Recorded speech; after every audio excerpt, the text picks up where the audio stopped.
At the first quarterly Capital Market Committee meeting of Nigeria, held in Lagos for the year 2015, the Acting Director General of the Securities and Exchange Commission, Mr. Mounir Gwarzo, addressed recent developments in the capital market and also responded to questions during the press briefing on issues like demutualization, dematerialization, and also the situation with SEC intervention in BGL Securities Limited. He admitted the fact that the rules was very timely, and from the responses he's getting now, there's going to be a lot of progress in terms of trading of shares outside a recognized exchange. We hope that he promised us that by the next CMC meeting he will be able to give us the numbers in terms of compliance and volume of shares that are now being traded. Funding of IST, we have a committee ourselves, NSC and CSCS. In the first instance, we agreed that part of our fees should be ceded to IST. We all recognize the importance of IST in this market. It has played a very, very important role. And they also play a role to the investors as well. So between the three organizations, SEC, CSCS, and NSC, we've ceded some amount of fees that we pay to IST. But moving forward, we have provided certain suggestions to IST. Either they should now be part of the judiciary so that they will be funded from source, or the market should find a way to incorporate them. We haven't finalized on that, but for now, we think with the little money we're giving to IST, we're empowering them to do their job very well. Dematerialization, conflict of interest. We decided to set up, there's already a committee on demand that has submitted a very extensive report. But now we are talking about implementation. And we have decided to set up a small committee that will drive the implementation. And during the implementation, there will be a lot of issues, legacy issues, probably conflict of interest. That technical committee will look at it and suggest ways and means that will be done. And the membership of the committee comprises the registrars, the NSC, CSCS, and more importantly also CSCS. So the technical committee has also started work, but this house has mandated them, they should begin to start doing something. So by the next CMC, we should be able to get their report. BGL. What we did for BGL was basically extending our investigation process. We undertook target inspection of BGL. When we finished the investigation, we came up with our own report. We wrote them the letter and we said we want them to clarify.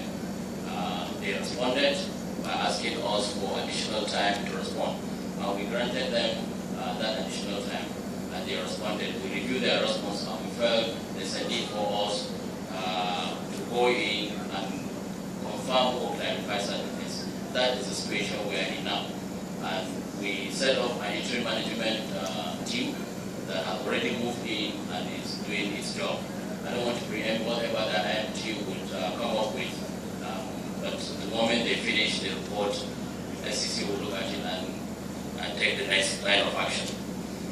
Commodity exchange, like I said, the House was very keen and very concerned on the fact that we don't have a very vibrant and commodity exchange. And we're happy with the new acting MD who has been in the system since the inception.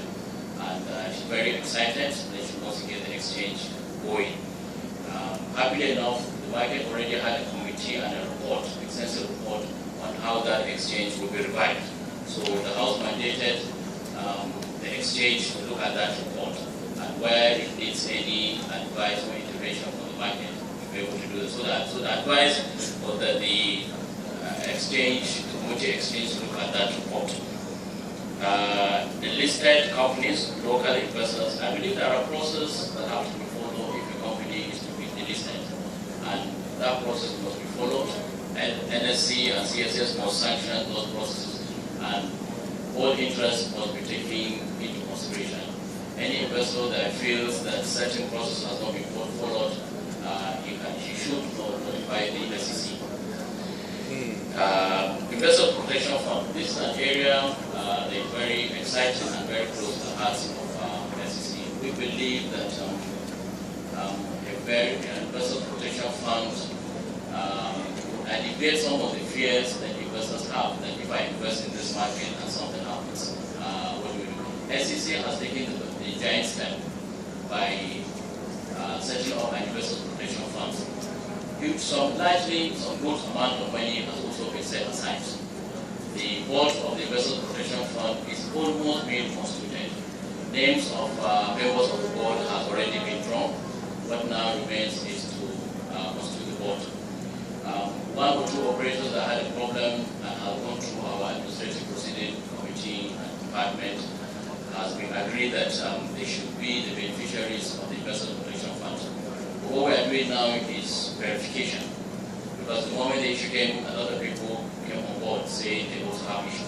So by the time we finish our verification, we should be able to pay some amount of money to those investors from that Investor Protection Fund. The Acting Director General addressed questions like the recent SEC intervention in the BGL Securities Limited, issues around demutualization, and also the critical developments in the retail market and the new provisions for the OTC. All of us look at ourselves and agree that we need to shed some weight. And we believe when we reduce some of this cost, it will propel other transactions in the market. The detailed work was done and a presentation was made, and members contributed on it. And a small committee, implementation committee, will be set up. So at the next CMC, we should be able to come with an idea of what the cost in the market is likely going to be. We received a presentation from Nigeria Commodity Exchange, which has now is ready to go. And luckily enough, we have a report on that committee. And we've agreed that the report will be looked at extensively so that the market can give all its support to the takeoff of the Nigeria Commodity Exchange market. We believe that that other segment of the market needs to also be formalized, so that if a trader wants to sell his shares, he should be able to access that market so that there will be price discovery. So these are some of the issues we discussed, and we believe that by the next quarter, we'll also give ourselves a timeline. A very important issue also is the capital market master plan. We are all aware that last year in Abuja in November, we launched the master plan report, which has basically three committees: the non-interest committee, the literacy, and the master plan. We cascaded the plan to run for the last 3 quarters: second quarter, third quarter, and fourth quarter, with particular timelines and deliverables and responsibilities. And at any time we meet, we'll look back and see what we have done. As the market witnesses remarkable changes, it is expected that the SEC rules on demutualization and other developments in the capital market will align with best practices to promote a viable capital market.